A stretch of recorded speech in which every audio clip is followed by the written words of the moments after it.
السلام عليكم ورحمة الله وبركاته. بسم الله الرحمن الرحيم. الحمد لله رب العالمين. اللهم صل وسلم وبارك على رسولك وحبيبك سيدنا محمد وعلى آله وأصحاب سيدنا ومولانا محمد. അള്ളാഹുവിനോട് ഒരു അടിമ നടത്തുന്ന പ്രാർത്ഥന അത് ഏറ്റവും പ്രധാനപ്പെട്ട ഒരു ഇബാദത്താണ്. നിസ്കാരം ഇബാദത്തായതുപോലെ ഹജ്ജും സക്കാത്തും സദഖയും മറ്റു സൽക്കർമ്മങ്ങളൊക്കെ ഇബാദത്തായതുപോലെ തന്നെ ഏറ്റവും പ്രധാനപ്പെട്ട ഒരു ഇബാദത്തായിട്ടാണ് അള്ളാഹുവിന് മുമ്പിൽ താണുകയാണ് അപേക്ഷിക്കുന്ന പ്രാർത്ഥനയെ വിശുദ്ധ ഇസ്ലാം നമ്മോട് പറഞ്ഞിട്ടുള്ളത്. ദുആഉ ഹുവൽ ഇബാദ, ഇബാദത്ത് എന്നുള്ളത് പ്രാർത്ഥന തന്നെയാണ് ഇബാദത്ത്. അദ്ദുആഉ മുഖുൽ ഇബാദ, പ്രാർത്ഥനയുടെ മജ്ജ അത് ഇബാദത്താണ്. ഇങ്ങനെ തുടങ്ങിയിട്ട് പ്രാർത്ഥനയുടെ മഹത്വങ്ങൾ ഹബീബ് സല്ലല്ലാഹു അലൈഹി വസല്ലമ തങ്ങൾ നമ്മെ പഠിപ്പിച്ചിട്ടുണ്ട്. അള്ളാഹുവിന്റെ മുമ്പിൽ നാം നടത്തുന്ന അപേക്ഷ, അള്ളാഹുവിന് മുമ്പിൽ നാം നടത്തുന്ന അർത്ഥന, അവന്റെ മുമ്പിൽ നാം നടത്തുന്ന വിനയത്തോടുകൂടിയുള്ള അപേക്ഷ, ഇതിനാണല്ലോ പ്രാർത്ഥന എന്ന് പറയുന്നത്. നമ്മുടെ ഏതേത് ഉദ്ദേശങ്ങളും സാധിപ്പിച്ചു തരുന്നവൻ അള്ളാഹുവാണ്. എല്ലാവിധ ഷെറുകളും നമുക്ക് സംരക്ഷണം നൽകുന്നവൻ അള്ളാഹുവാണ്. നമ്മുടെ എല്ലാ നല്ല ഉദ്ദേശങ്ങളും നല്ല നിലക്ക് സന്തോഷത്തോടുകൂടി നിറവേറ്റി തരുന്നവൻ റബ്ബാണ്. ആ റബ്ബിന്റെ മുമ്പിൽ ഈ കരങ്ങൾ ഉയർത്തിക്കൊണ്ട് നമ്മുടെ സന്തോഷവും സങ്കടങ്ങളെല്ലാം നമുക്ക് ഏറ്റുപറയാനുള്ളത് അള്ളാഹുവിനോട് മാത്രമാണല്ലോ. ആ റബ്ബിന്റെ മുമ്പിൽ നാം നടത്തുന്ന പ്രാർത്ഥനകൾ അത് തീർച്ചയായും അള്ളാഹു താല സ്വീകരിക്കുക തന്നെ ചെയ്യും.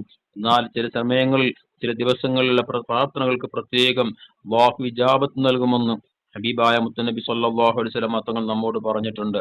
വെള്ളിയാഴ്ച ഒരു പകൽ സമയമുണ്ട്. ആ സമയത്ത് ഒരു അടിമ അള്ളാഹുവിനോട് ദുആ ചെയ്താൽ തീർച്ചയായും അള്ളാഹു താല ഉത്തരം നൽകുമെന്ന് ഹബീബ് സല്ലല്ലാഹു അലൈഹി വസല്ലം പഠിപ്പിച്ചതായി ഹദീസുകളിൽ വന്നിട്ടുണ്ട്. അതുപോലെ തന്നെ രണ്ട് പെരുന്നാൾ രാവിലെ പ്രാർത്ഥന, അതുപോലെ മിഅ്റാജ് ദിനത്തിലെ പ്രാർത്ഥന, ബറാഅത്ത് രാവിലെ പ്രാർത്ഥന, വെള്ളിയാഴ്ച രാത്രിയിലുള്ള പ്രാർത്ഥന തുടങ്ങിയിട്ടുള്ള പ്രാർത്ഥനകൾക്കൊക്കെ ഉത്തരം നൽകപ്പെടുമെന്ന് ഹബീബ് സല്ലല്ലാഹു അലൈഹി വസല്ലം തങ്ങൾ പഠിപ്പിച്ചതായി മഹാന്മാരാവുന്ന പണ്ഡിത മഹത്തുക്കൾ നമ്മെ ഓർമ്മപ്പെടുത്തിയിട്ടുണ്ട്.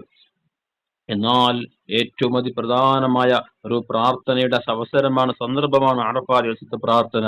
അറഫാ ദിവസത്തെ പ്രാർത്ഥനയെ സംബന്ധിച്ച് മുത്ത് ഹബീബ് സല്ലല്ലാഹു അലൈഹി വസല്ലം നമ്മോട് പറഞ്ഞത് ഖൈറു ദുആഇ യൗമി അറഫ, അറഫാ ദിവസത്തിൽ നടത്തുന്ന പ്രാർത്ഥനയാണ് ഏറ്റവും ഉത്തമമായ പ്രാർത്ഥന എന്ന് ഹബീബായ മുത്തനബി സല്ലല്ലാഹു അലൈഹി വസല്ലം തങ്ങൾ പറഞ്ഞതായി ഇമാം തുർമുദി ഉദ്ധരിക്കുന്ന ഹദീസിൽ നമുക്ക് കാണാൻ സാധിക്കും.